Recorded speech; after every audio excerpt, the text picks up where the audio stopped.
How's it going, guys? It's John Q here from TechnoBuffalo, and just 2 days ago, RIM Research in Motion finally announced their new tablet. And every tech YouTuber that you can think of has either made a YouTube video or is gonna make a YouTube video talking about said tablet, and Mr. John for Lakers even made one himself. So I thought, hey, I should make one too! Peer pressure. Powerful stuff. Speaking of peer pressure, if you're somehow peer pressure into doing drugs, don't do it, because drugs, they bad for you. This is sort of similar to the whole Apple iPad dealio. Everybody thought the iPad was going to be called the iSlate. iSlate. Remember that? No?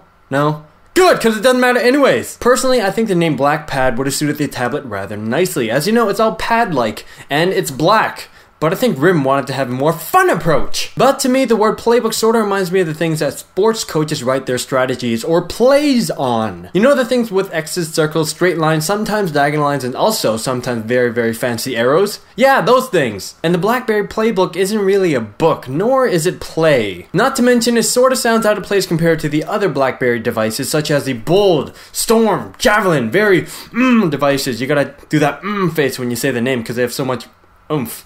I don't know. And also the Pearl and the Curve. If you guys want the full specifications of the playbook, make sure you check out John for Lakers video.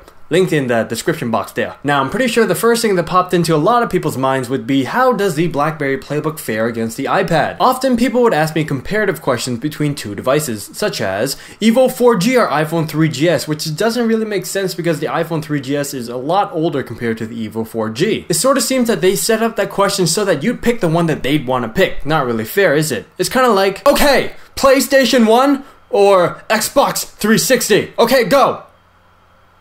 Come on! See? Useless, and not to mention rather rude. Even though the original iPad is going to be around a year old when the BlackBerry PlayBook launches in 2011, is it fair to compare the two devices? At the moment, heck yes! I mean, it'd be more fair to compare the PlayBook against the second generation iPad, but we don't know anything about that yet. Because Apple likes to keep things secret, because they sneaky like that. Looking at both devices based solely on specifications, the PlayBook dominates the iPad in every way minus the screen size. But then again, that's relative to the overall device size itself, which makes it even for both. Which leaves us with software, meaning the operating system and the support for applications. Now, something I've learned over the years would be no matter how impressive the hardware is, it's the software that counts. The Playbook's operating system looks amazing with their native flash support, desktop-like web browsing experience, and oh yes, let's not forget about the multitasking, or multitasking, either way you want to say it.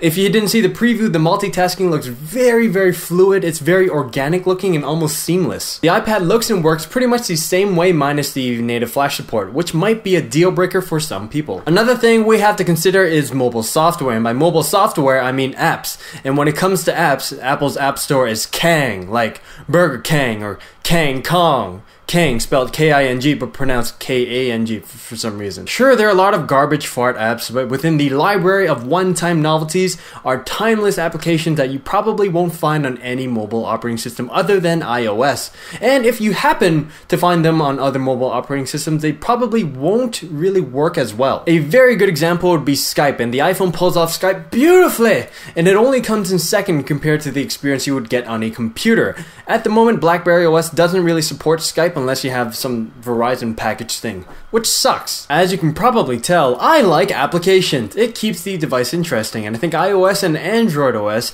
has most of the mobile platform device application developer people, and I doubt they'll flock over to BlackBerry OS anytime soon, unless they absolutely have to, of course. Hypothetically speaking, if I was gonna buy a tablet, I'd still choose the iPad over the BlackBerry PlayBook. The thing that's holding me back would be the OS. After owning and using a BlackBerry for a while, I can confidently say that I don't like the OS. Sure, the OS is improved for BlackBerry OS 6 and the new tablet OS, but it's still a BlackBerry device, and BlackBerry devices have a very business feel behind them. And that's because they're business devices, and the reason why I say business is because hardcore people say business. But still, the BlackBerry PlayBook, in my opinion, is completely necessary, and I'm glad RIM took that bold leap to not only create an iPad competitor, but also to move the tablet market forward. Due to the overwhelming, accented H right there, specs of the BlackBerry PlayBook, Apple, Samsung, and other mobile tablet producers now have to think, dang, what can we do now to one-up the BlackBerry PlayBook? Which in the end means better tablets for users and hopefully better prices as well. So if you're ever in a situation where you have to choose between an iPad or a BlackBerry PlayBook, I would recommend you consider the software before the hardware, and of course, if you can, try out both devices before making your decision. Sure, a dual-core processor and 2 HD cameras is great, wonderful, fantastic, but it doesn't really mean anything if all you want to do is play multiplayer Scrabble with your friends on a rather large tablet-y screen. So that's it for now. This was John from TechnoBuffalo, and I'll see you guys in the next video. Laters!